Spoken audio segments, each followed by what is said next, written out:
Hello and welcome to New Frontiers on CCTV International. I'm Qi Xiaojun in Beijing. In today's program, we are continuing with our major series in which we are investigating archaeological discoveries, historical sites and cultural relics in order to trace the evolution of Chinese civilization down through the ages.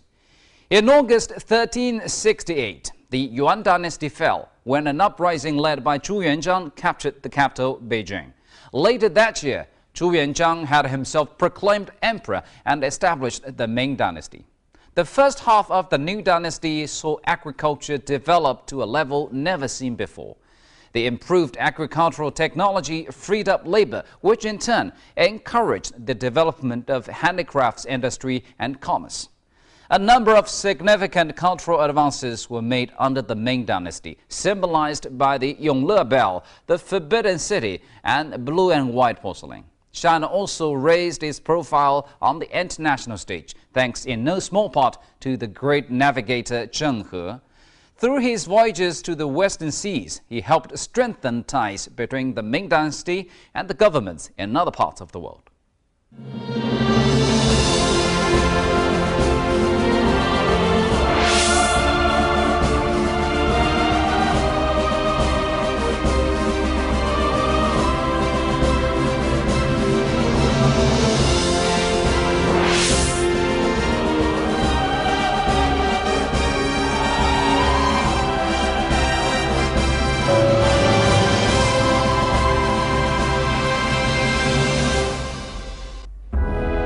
Today, nearly 500 years after the end of the Ming Dynasty, its wonders continue to fascinate. There is the colossal Yongle Bell, which tolled in the year 2000 to celebrate the beginning of the new millennium. There are the golden glazed tiles in the Forbidden City that shine against Beijing's azure sky. And then there are the legendary voyages made by Zheng He to the western seas. During the Ming Dynasty, there were new achievements in architecture, shipbuilding, porcelain making, and textiles.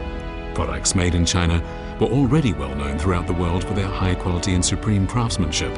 But during the Ming Dynasty, Chinese technology was to reach an unprecedented level. In the process, adding yet more vibrant colors to the civilization of China and the world.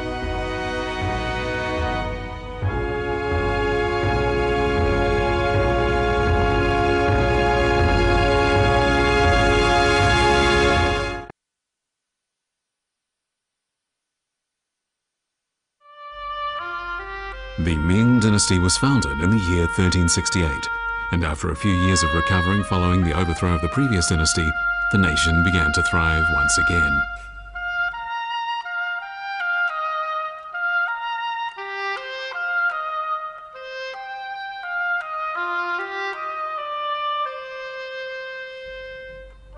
In the year 1405, the Ming Emperor proclaimed that a magnificent royal palace would be built in Beijing.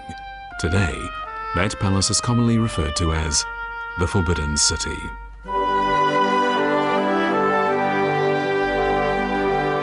While construction of the new royal palace was underway, more than 300 ships from China, the largest fleet of vessels sent out on a mission of exploration in the history of the planet, was in full sail on the Indian Ocean. This was the first voyage of Zheng He, an envoy of the Ming Emperor, who had been sent out into the western seas. As Zheng He's vessels plied the waves, back in Beijing, 230,000 craftsmen from every conceivable trade were joined by 1 million laborers to start work at the construction site of the Forbidden City. Officials and their legmen had ventured into remote forests in Sichuan, Hunan and Hubei provinces in search of the very best timber and construction stone. The Emperor of Ming had a dream that his nation would become a formidable power accorded due respect from lands across the ocean. To help him bring this about, the Emperor selected Zheng He to be the commander of a massive fleet, and he was perfect for the job. 35 years old, tall, handsome, courageous and very intelligent, Zheng He had many military feats and accomplishments behind him, and what was more, he was familiar with diplomatic protocol.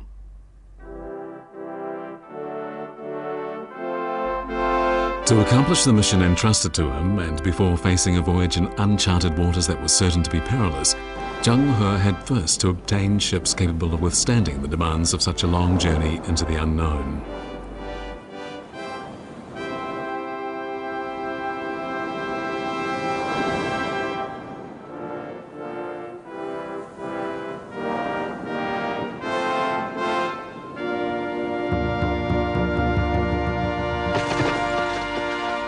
Between 1403 and 1405, almost every site in the middle and lower reaches of the Yangtze River in China's southeast was converted into shipyards, and orders were placed for more than 2,000 ships.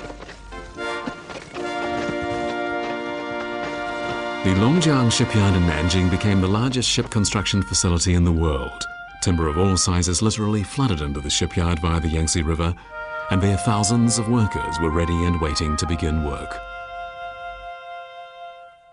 造船业实际上它是一个综合的一个科技水平的体现，不是说我光有那么多木头我就能就造一船就行了，或者是我光有这么多钢铁我造一个船就行了。任何一个时代的最高科技的一些的这个元素要用到这个造船上。 Shipbuilding and navigation are like twins, as both require the most advanced technologies in hydromechanics, material mechanics, astronomy, meteorology, and manufacturing. The ability of a nation to build great ships has always mirrored the general level of science and technology in that nation's society. The level of shipbuilding technology achieved during the Ming Dynasty was seen first in the size of the ships produced. The largest type of ship in Zheng He's fleet, known as a treasure boat, was truly massive. At 126.72 meters long and 51.84 meters wide, it was larger than an Olympic-sized soccer field. It had a displacement of 10,000 tons and was able to carry 1,000 people. Christopher Columbus's Santa Maria, built 87 years later, was just 35 meters long, 1/5 the size of one of Zheng He's treasure boats. In the shipyards, the shipbuilders worked day and night. The Longjiang shipyard had many workshops under it, each specializing in a different task, such as carpentry, mechanics, and sail making. Other items needed, such as ropes and nails, were supplied from elsewhere. From objects unearthed at the shipyard, archaeologists have determined that every piece of timber that arrived in the shipyard was numbered, and this means the shipyard implemented a standardized workflow system, rather like a modern-day assembly line.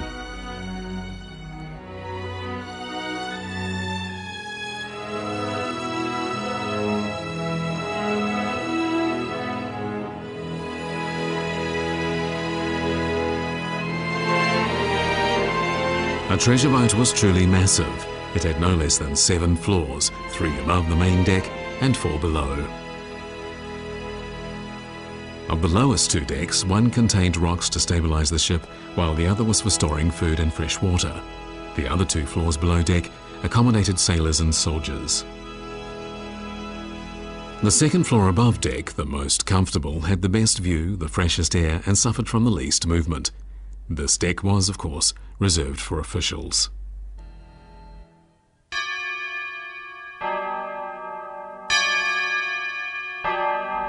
The top floor was a working area for lookouts, although part of it was set aside for a luxurious guest room.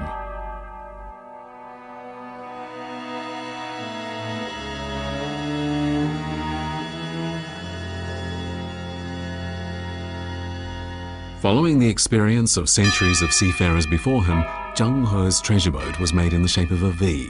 Its sternum consisted of long timbers fastened tightly by iron bars. This was done to ensure the maximum stability. But as well as this, the ship had a ballast design.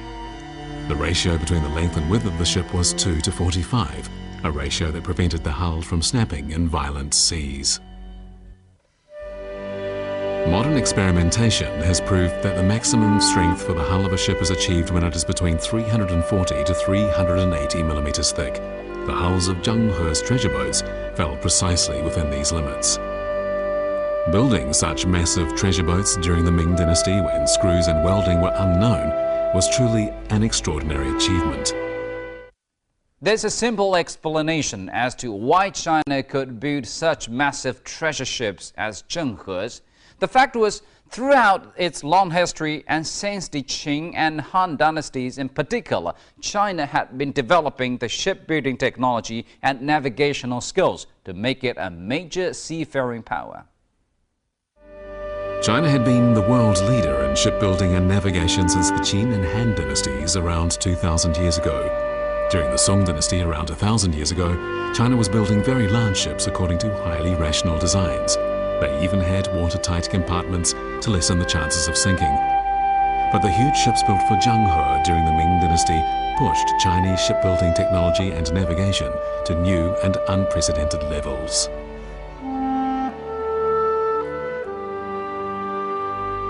But after completion, how was such a massive ship moved out of the yard and into the sea? Inside Zhongbao village, to the west of present-day Nanjing city, 3 long and narrow pools can be seen. Each pool is 40 meters wide, and they lie parallel to one another very close to the Yangtze River. These are the docks used 600 years ago for building large ships, and it was right here that workers laid the so-called bird's sternum, the wooden framework, of Zheng He's ships. After each ship was completed, the gate to these docks was opened to let in the water, and the newly completed ship began to float. Following the narrow waterway, the new ship sailed to the sea via the Yangtze River.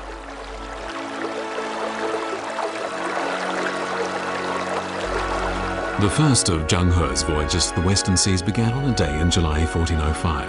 Zheng He's fleet was to set off from the port of Liaojia in Taicang, and on the day, the port was a scene of great excitement. Against the sky could be seen the sails of no less than 300 massive ships. 郑和下西洋跟西方航海家相比的话，那在15世纪、16世纪是大航海的时代。如果跟哥伦布比的话，哥伦布当时他的船上只有88人。 达伽马就是160人，麦哲伦是260多人。哥伦布是3艘船，达伽马是40艘船，麦哲伦是5艘船。我要说的是，郑和下西洋是7次，他的人数是达到27000多人。文献上记载的，他的吨位是1万多，有的跟达伽马的最大的船比是120倍，就是从造船的技术、吨位 和规模来说，这是世界上是首屈一指的，西方航海家是没办法相比的。 When Zheng He's fleet of 317 ships carrying 27,000 men sailed out into the sea, it was the beginning of the greatest voyage ever undertaken in Chinese history, and it would be commonly referred to by later generations as Zheng He's voyages into the western seas.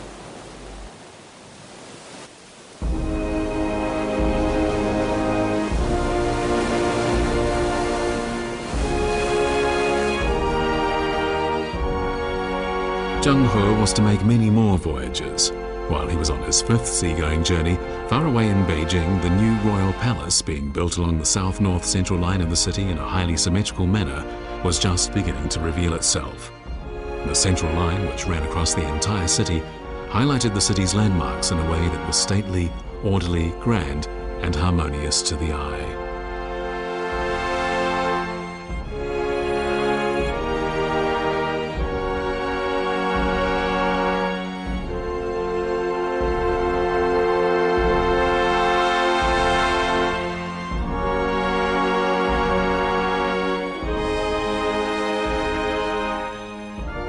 站在景山的顶上，看脚下的紫禁城是一片金色的琉璃瓦的海洋，它的下面呢是从它的屋身的部分呢都是红色的，从它脚下部分呢基本是白色和灰色的，就是以汉白玉石为主要的这种艺术特色。这个黄、红、白这3种色彩呢是一高度的统一，每一个金色的下边和红色的中间都是建筑彩画。建筑彩画呢，在明清时期呢已经 完全是以这个青绿色、冷色调在黄和红之间起到了非常非常好的一种协调作用，把2种大的色块把它打破了，打破成一个非常生动的这种色彩。 The dark red palace walls and the golden yellow tiles of its roofs set the Forbidden City apart from all the other buildings around it. Building the Forbidden City involved countless bricks, tiles and other construction materials, and all were made according to highly complicated processes, and this is to say nothing of the numerous decorative carvings.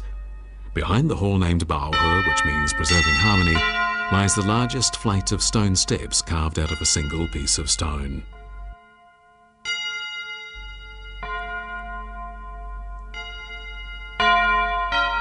Four very impressive-looking octagonal towers were built to guard the corners of the Forbidden City. Each tower has 9 beams, 18 pillars, 72 ridges, and 1,500 other parts. No seams are visible.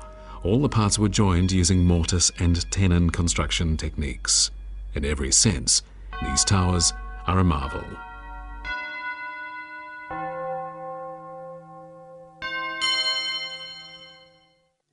Well, 2 years before the magnificent Forbidden City was completed, the Ming government made another important decision that would reinforce Beijing's position as the new capital. A great bell would be forged as a symbol of Beijing's newfound prosperity. A Chinese saying goes, any great feat of history, whether civilian or military, is commemorated by the construction of a huge bell. And so it was in the year 1418, when the ruler of the Ming Dynasty, who had decided to move his capital from Nanjing to Beijing, issued instructions for the making of a huge bell to commemorate his exploits.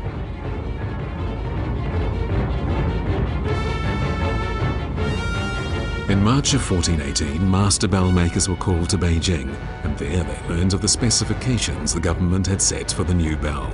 They were unbelievable. The bell was to be 6.94 meters tall, 3.3 meters wide at the mouth, and weigh 46.5 tons. Producing such a massive bell even today would be an extraordinary undertaking. Yet the master craftsman decided to make the bell using traditional clay mold techniques. In this traditional technique, a large pit is made in the ground to which is added a mound of clay in the desired shape. A layer of very fine clay is added to this mound so it can receive fine paper on which Buddhist sutras have been written. The paper is applied upside down to imprint the characters on the paper onto the layer of clay. When the characters in intaglio on the clay are done, the clay is fired to create the inner layer of a mold. This will later be joined by yet more layers. 像永乐大宗使用的是泥形铸造，这种泥形铸造到明朝的时候，已经至少是延续了3000多年了。最晚吧，从龙山文化史开始到夏代夏商周，差不多所有的青铜器都是用泥形铸造的，因此。永乐大宗所以能够很成功的用泥形铸造的钟，它是有深厚的技术积淀的。这种技术传统一代一代传下来，到明朝仍然是处于世界的巅峰。In theory, the creation of a huge bell necessitated a huge furnace, but over time, there was no furnace large enough to hold more than 50 tons of molten bronze. The only solution was to have dozens of smaller furnaces working in unison. The molten bronze from these furnaces had to be released into the mold in turn, and the process had to be completed in one go. There was no room for error, either in timing or in furnace temperature.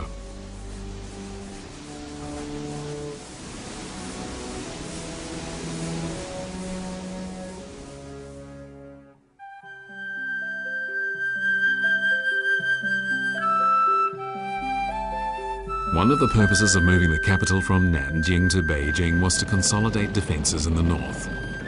China's north was located in the middle of two very different civilizations, one of which was agricultural, the other nomadic. All 5,000 kilometers of the Great Wall were constructed with this problem in mind.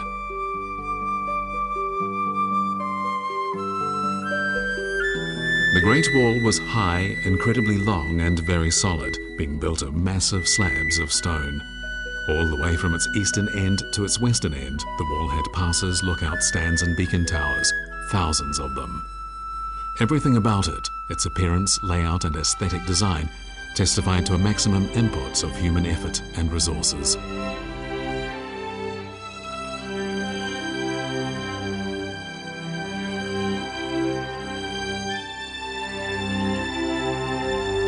Construction on the Great Wall had begun 2,000 years before during the spring and autumn and Warring States periods, and work had continued on the wall right up until the time of the Ming Dynasty. It was a project unmatched by any other engineering project in terms of size, length, difficulty, and duration of time required to complete it. The engineering technology used in the construction of the Great Wall peaked during the Ming Dynasty, both in terms of the size of structure it could produce and the defense purposes for which it could be used.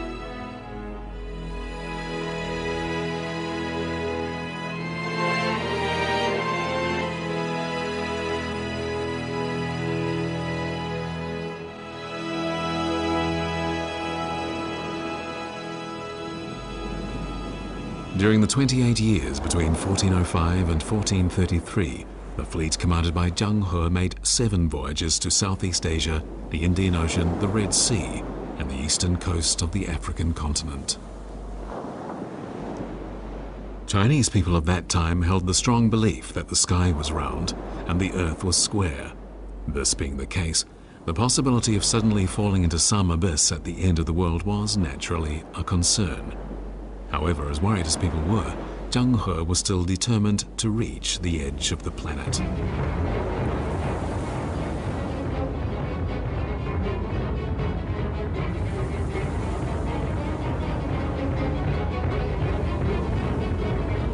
Incredibly, the fleet was largely able to avoid the numerous submerged reefs and uncharted oceans, and managed to stay on course through the use of traditional compasses and astronomical knowledge accumulated in China over the ages.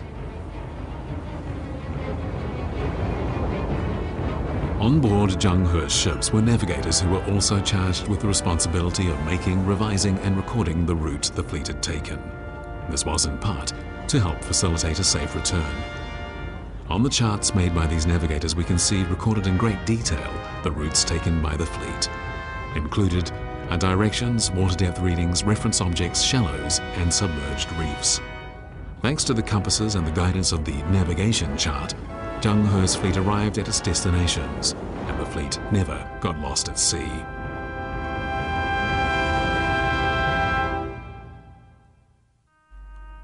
The purpose of Zhang He's voyages was to show to the rest of the world the wealth and prosperity of the Ming Dynasty and its policy of maintaining good relations with its neighbors. As Zhang He's tactics involved presenting lavish gifts to prepare for his voyages, half of the country had been busy collecting together examples of the best things the nation produced. Porcelain and silk made up the greater proportion of these gifts.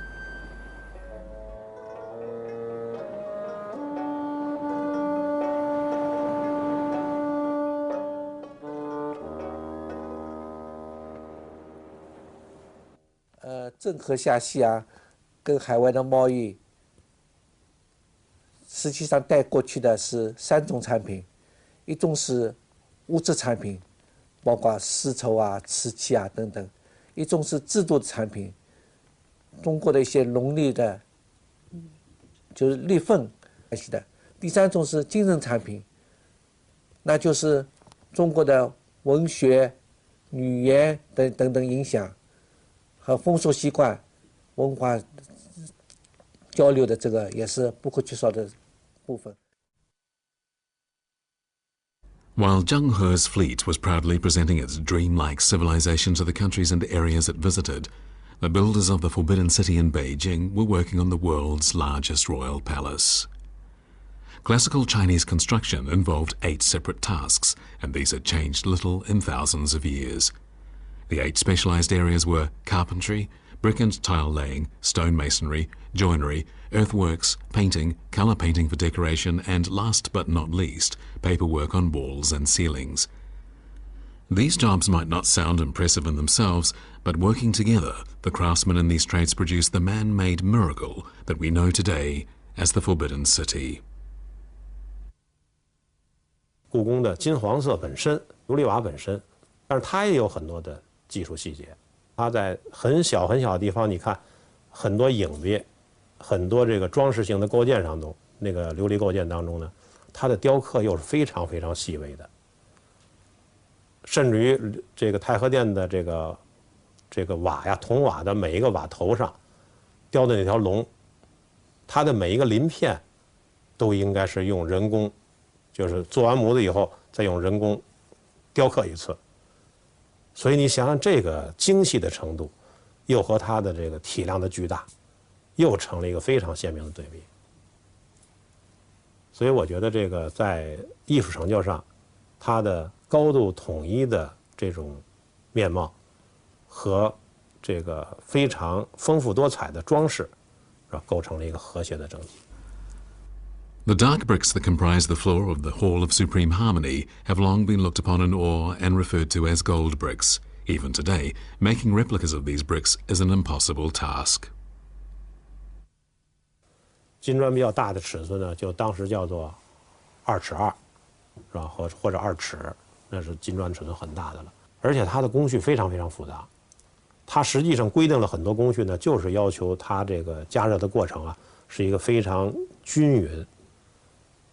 所以它规定的要用这个糠啊，用炉柴啊，用松柴啊，最后用大木柴啊，这样一个烧制的过程。那么它规定整个烧制过程要100多天。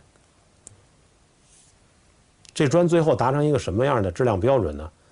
就是所谓的这个敲起来啊要有金属的声音，但是如果把它砸断的话，不能有任何的沙眼和裂纹。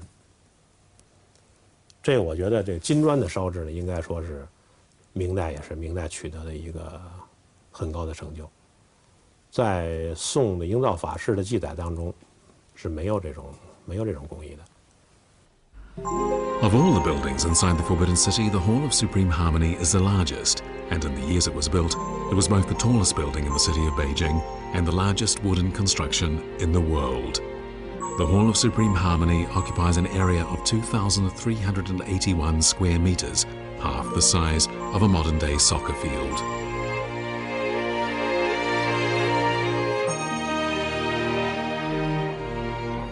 The Hall of Supreme Harmony stands on an 8-meter-tall white marble base at the very center of the Forbidden City, and it is the climax of the palace complex. It not only mirrors the highest attainment of traditional Chinese architecture, but also embodies age-old Chinese philosophies.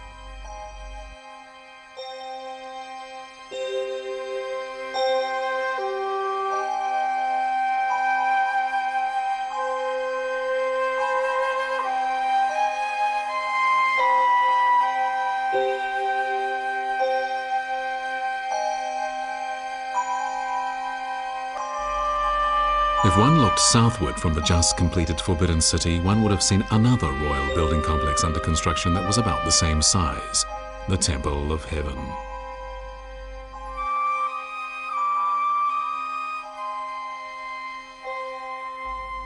Inside the grounds of the Temple of Heaven stands Qinian Hall, which means the Hall of Prayers for a Good Harvest. This magnificent structure includes 28 huge pillars of a kind of mahogany known as Nanmu wood, along with wooden tiers, brackets and other parts joined together to form a wonderful whole. The arrangement of the pillars implies a profound meaning. The inner 4 suggests the 4 seasons of the year, the 12 in the middle stand for the 12 months of the year, and the outer 12 the 12 periods of a day. Together, they represent the 28 constellations of the universe.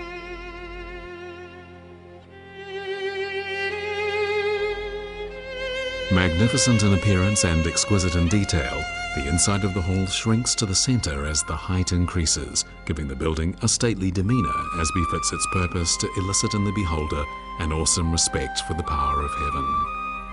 This effect is enhanced by the solemn-looking eaves on top of the building and the round white marble stand at the bottom.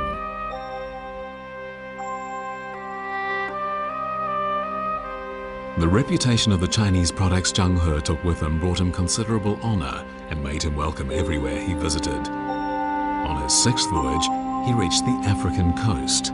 There, 1,200 envoys from 16 African and Asian countries boarded his ships and returned with him to China. Back in Beijing, the Ming Emperor had to arrange for 40,000 rolls of silk and brocade to be collected from around the country to present as gifts to these foreign envoys. Among those who wanted to see the legendary civilization of China was the 28-year-old king of Borneo. Unfortunately, however, after arriving in China, he fell seriously ill, and a couple of months later, he died. The Ming Emperor honored him with the title Prince Gong Shuan, and in accordance with his wishes, he was buried in a suburb of Nanjing City. His tomb can still be seen there today. Even before the Ming Dynasty, China had been sending diplomatic missions overland to the West. For centuries, private trade had extended as far as East Africa. However, never before had a government-sponsored mission with the grandeur of Zheng He's fleet been organized. His voyages were a vivid demonstration of the economic and cultural prosperity of the Ming Dynasty. Zheng He's fifth voyage was a somewhat hurried affair, probably due to a grand ceremony held to commemorate the moving of the capital to Beijing, although this is just a guess made by scholars of later generations. By the year 1420, the Forbidden City was almost complete, and the emperor issued orders that the colossal Yongle bell be completed at the same time. With this, dozens of furnaces were fired to release the molten bronze into the mold to cast the giant bell. 那么他当时要画那么多50吨的金属料，那是不简单，就是他必须要用质量很好的纯铜，纯锡、纯铅来配，称量要准确，在融化的时候不能有过多的氧化，因为锡跟铜跟铅的氧化率是不一样的，你假如不控制好，那么成分就会出现波动。那么现在从化验结果来看，它这个成分还是相当的理想。In 1420, the year the Forbidden City was completed, the huge bell was successfully cast, and it was named after the reign of the emperor, Yongle.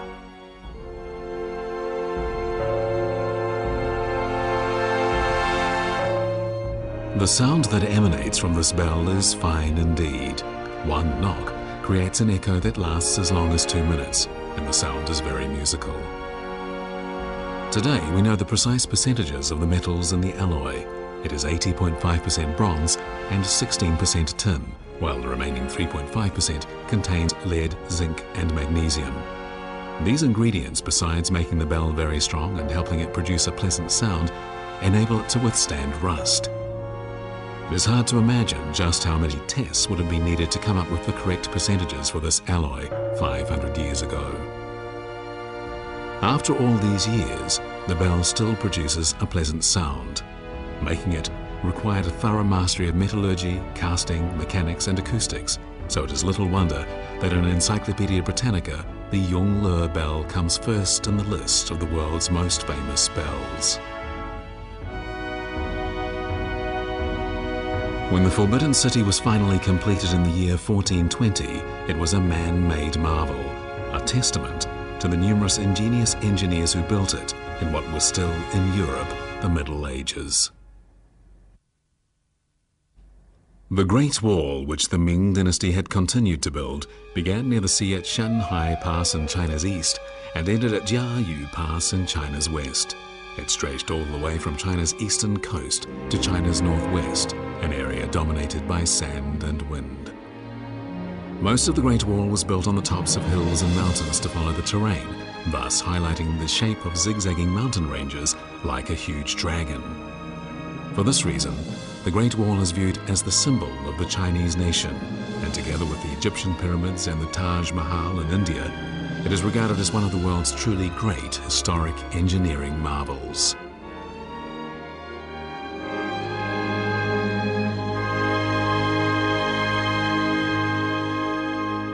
我觉得明朝至少有2点，它的制造业有2点我们是值得我们今天来肯定的。第一点就是它在制造工艺水平上，它应该集中国制造业之大成。另外一个呢，就是呢，它已经开始从传统的手工制造业向近代化的这个工业的转型。因此呢，我们可以说明朝的制造业，无论是在质量上还是在规模上，都是空前的。 The Yongle Encyclopedia, compiled during the Ming Dynasty, was the largest of all the great written works compiled in ancient China.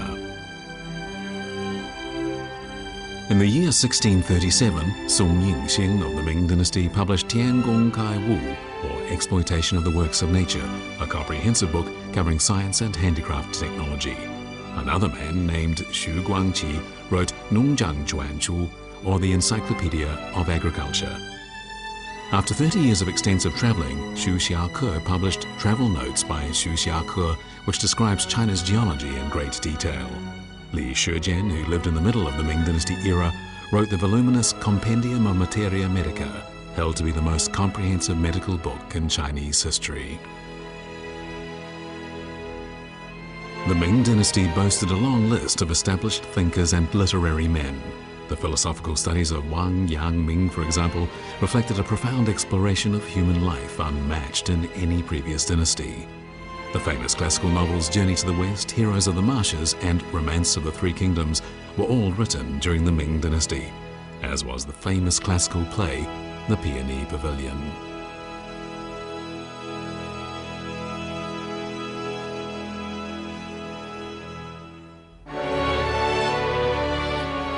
Crafts of all kinds went through a time of great advance during the Ming Dynasty. The long list of extraordinary achievements, including the Great Wall, the Forbidden City, and Zheng He's voyages to the Western Seas, crowned the dynasty in glory, to say nothing of the renown brought to the time by China's dreamlike silk, brocade, and porcelain, all of which charmed the entire Western world. In the 16th and 17th centuries, Ming China was the most developed country in the world in terms of its craftsmanship and economy. The list of its achievements is long and extraordinary, including the strengthening of the Great Wall, the building of the Forbidden City, and Zheng He's voyages to the Western Seas. Products such as Chinese silk, brocade, and porcelain became much sought after in the rest of the world, and they still are today. Thank you for staying with us on New Frontiers and tuning in again next time when we'll bring you more of our series on Chinese civilization. I'm Ji Xiaojun from CCTV International. Bye.